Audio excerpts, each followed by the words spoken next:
Everyone, सो आज हम बात करेंगे कि रेमेडीज़ के बारे में और सॉल्यूशंस के बारे में जो आपके इश्यूज़ को सॉल्व करेगी। ओके, तो सबसे पहली बात, हमारे जो इश्यूज़ है, जो कुछ भी आपके financial, emotional, relationship, physical, health wise जो कुछ भी इश्यूज़ आ रहे हैं वो क्यों आ रहे हैं। ओके, तो सबसे इम्पॉर्टेंट बात ये है कि आपके जो कुछ भी इश्यूज़ हैं वो 4 से 5 ही दोष होते हैं जिनकी वजह से आते हैं।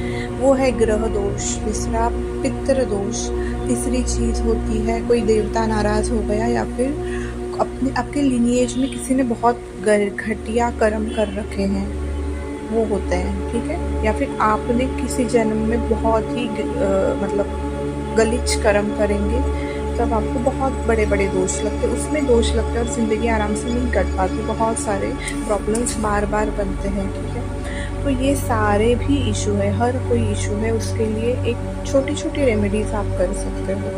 ठीक है, जब भी आपके कोई पितृ वाले दोष होते हैं, या फिर तब बोला जाता है कि आपको पौधों को लगाना चाहिए, उनको बढ़ाना चाहिए। ओके, पानी डालना चाहिए उनको, ऐसा इसलिए बताया जाता है क्योंकि मोस्टली जो पौधे होते हैं ना, बड़े बड़े जो पीपल के पेड़ है, या फिर ये सारे जो बड़े पौधे हैं जहाँ पे आपको बोला जाता है पानी डाले। ओके, तो उन पे मोस्टली ये सारे पितर बैठे होते हैं, और वो जब आप पानी डालते हो तो वहाँ से मुक्त हो जाते हैं, ऐसा बोला जाता है। ठीक है, तो आपको ये काम करना है, आप पौधे लगाओ और उनको बढ़ाओ अच्छे से, ये आप काम करोगे।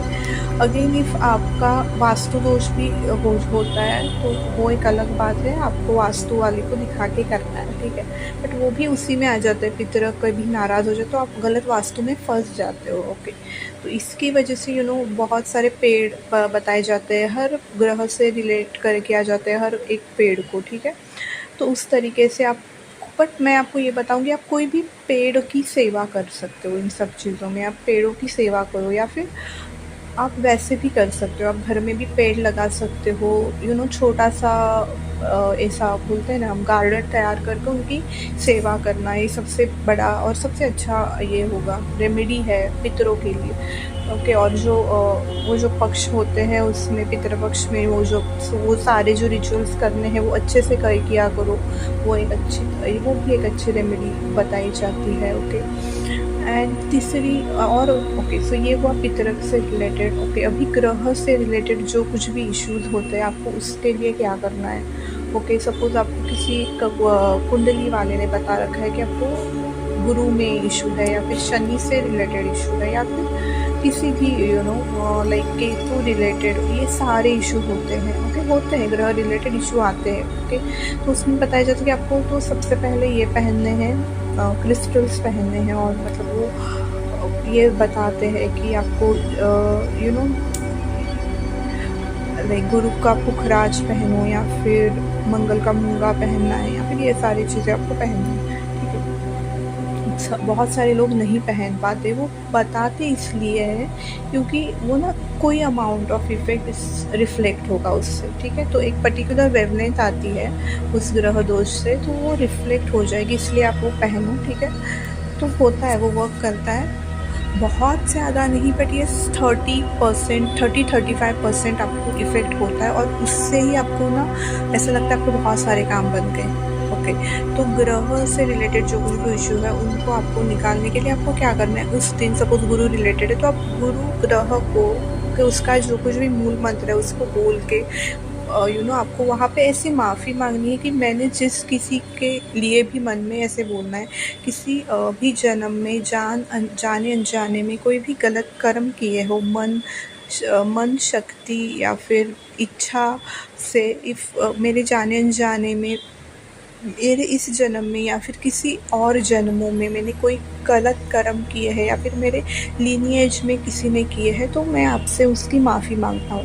इस तरीके से आपको ग्रह रिलेटेड चीज़ों को बोलना है। ठीक है, आपको माफ़ी मांगनी बेसिकली, धीरे धीरे आप, और एक्चुअल में आपको वो पश्चाताप वाली फीलिंग मन में लानी है और बोलना है। ठीक है, ये आप कर सकते हो।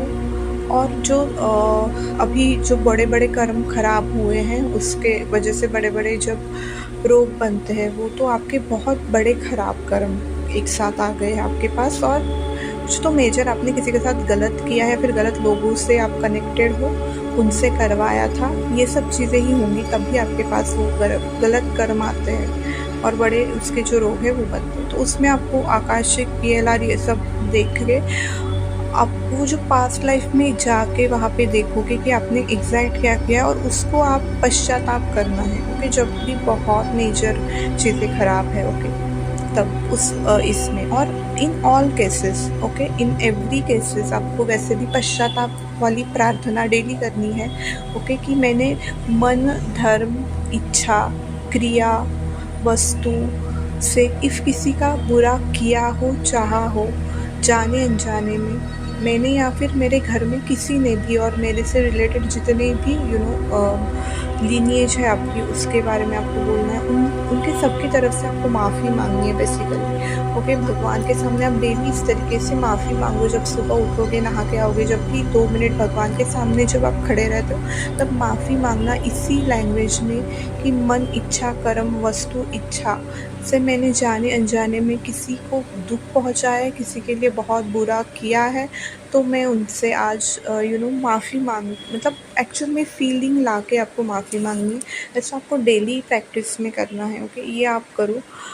ये सबसे बड़ी रेमेडी होती है किसी भी चीज़ से बाहर आने के लिए, और एक्चुअल में आप उस तरीके के मतलब अच्छे सोल जब बन जाओगे, तब वो आपके कर्म माफ़ हो जाएंगे। ठीक है, तो आपको अच्छा भी सोल बनना है आगे। ऐसा नहीं है कि आप गलती करोगे उसके बाद, गलतियाँ नहीं करनी है आगे। माफ़ी का मतलब ये होता है कि आप आगे वो सब चीज़ें नहीं करोगे। इफ़ आप किसी को फंसा रहे हो तो आप मत फंसाओ। इफ़ किसी को आप धोखा दे रहे थे कभी आगे, कभी अभी भी बहुत सारे जो लोग हैं वो धोखा दे रहे हैं अपनी पत्नियों को, या फिर रिलेशन में चीटिंग कर रहे हैं, बहुत सारी गंदी चीज़ें कर रहे हैं। सो उसके लिए आप पश्चाताप करके माफ़ी मांगना स्टार्ट करो, और अभी आगे से मत करना। आपको आगे से वो कर्म नहीं करने का। कोई गलत जगह पैसे लगा रहे हो, कुछ कर रहे हो, गलत कर रहे हो, आपको पता होता है, सोल को पता होता है गलत कर रहा है, इसका भुगतान मिलना ही है आगे जाकर, उसको पता होता है, उसको रियलाइजेशन आ गई होती है। ठीक है, इसलिए उसको ना अंदर से आपको हमेशा वो आवाज़ आती रहेगी, ये मत करो। ऐसे बहुत सारे कर्म होते हैं, आपको अंदर से आवाज़ आ जाती है कि ये नहीं करना, फिर भी करते हो, क्योंकि वो सोल ही बता रही होती है कि आपको नहीं करना, फिर भी आप कर रहे हो। ठीक है, तो ये सबसे घटिया, मतलब वो तो गलत ही है, आप करते हो, सभी ऐसे करते हैं, बट आपको माफ़ी मांगना और उसके बाद आपको नहीं करना है। इफ़ आप अपने घर वालों को फंसा रहे हो, तो किसी को भी फंसा रहे हो, फंसाना सबसे बड़ा गंदा कर्म होता है। ठीक है, मतलब जो बहुत सारे गंदे कर्म हैं, फंसाना, किसी का इमोशनल मेंटल लेवल पे किसी को बहुत परेशान करके रखना, उसके बहुत बड़े कर्म बनते हैं, और आपके फिजिकल लेवल पे, इमोशनल लेवल पे वो आते हैं। अभी जो कुछ भी एंजाइटी, ये सारे जो इश्यूज़ हैं वो टोटल उसी का एक इफ़ेक्ट है। ओके, अब हम इस एरा में जन्म लिए हैं जहाँ पे इतने सारे डिस्ट्रैक्शन है, हमने कोई तो ऐसे कर्म कर रखे हैं जो इस एरा में अब हमारा जन्म है, जहाँ पे डिस्ट्रैक्शन है या फिर इतनी लॉयल्टी है नहीं। ऐसा नहीं है कि हमारे बहुत अच्छे कर्म हैं, हम इतना टेक्नोलॉजी ये सब, हाँ ये एडवांसमेंट है और सब अच्छा भी है, बट उससे जो पूरा इफ़ेक्ट है वो जो आ रहा है तो हमारे ही कर्म है वो। ठीक है, जिसकी वजह से हमारा इतना डिस्ट्रैक्शन हो रहा है, कुछ भी बहुत सारी चीज़ें हैं। तो प्रॉब्लम ये है कि हमारे बुरे कर्म हैं, तो हमें माफ़ी मांगना और रियलाइजेशन करना और परमात्मा को बोलते रहना, और हमेशा अभी आगे कोई गलत काम नहीं करना है। ये सबसे बड़ा इम्पॉर्टेंट पॉइंट है कि आगे आप कोई गलत काम मत करो। ओके, बहुत सारे ऐसे लोग हैं जो कि अभी तो माफ़ी मांगेंगे, पर बहुत ज़्यादा मैनिपुलेटिव भी होते हैं। मतलब बहुत सारे ऐसे आदमी होते हैं, बहुत लड़कियाँ भी ऐसी होती है, औरतें ऐसी होती है, बहुत मैनिपुलेटिव होती है, बहुत ज़्यादा डोमिनेट कर के लोगों से काम करवाना, बहुत घटिया कर्म है। ये ऐसा दिखाता है कि आप लोगों को कोई गलत चीज़ों के असर है। सबसे पहला ये इंडिकेशन है कि आपके ऊपर गलत चीज़ों के, नेगेटिव चीज़ों के असर है, जो या फिर ग्रहों के असर है, इफ़ेक्ट्स है, वो दिखा रहे हैं। ठीक है, और वो इतने ज़्यादा स्ट्रॉन्ग इसलिए क्योंकि इतने स्ट्रॉन्ग गलत कर्म आपसे जुड़े हैं। ठीक है, ये ग्रह का इफ़ेक्ट एक तरीके से कर्मों को ही दिखाएगा। सो बेसिकली माफ़ी मांगना सबसे ईजी रेमेडी होती है और आपको करनी चाहिए, तो आप ये करो डेली। ठीक है, और आप बताओ मुझे क्या आपको फ़र्क आया नहीं आया, ठीक है? तो yes, thank you so much, आज के लिए यही था। और जो कुछ भी लोग बोल रहे हैं न्यूमरोलॉजी में जो नंबर्स हम बदल रहे हैं या फिर कलर्स पहन रहे हैं या फिर इन सब क्रिस्टल से क्या इफ़ेक्ट होता है, तो basically some amount of frequency जो आ रही है ग्रहों की वजह से, या बेसिकली ग्रहों की वजह से जो गलत फ्रीक्वेंसी आ रही है या फिर ख़राब फ्रीक्वेंसी आ रही है जिसकी वजह से आपकी ज़िंदगी ख़राब हो रही है, उसका जो इफ़ेक्ट है ना वो थोड़ा सा रिफ्लेक्ट हो जाएगा, ठीक है? थोड़ा सा निकल जाएगा, थोड़ा सा।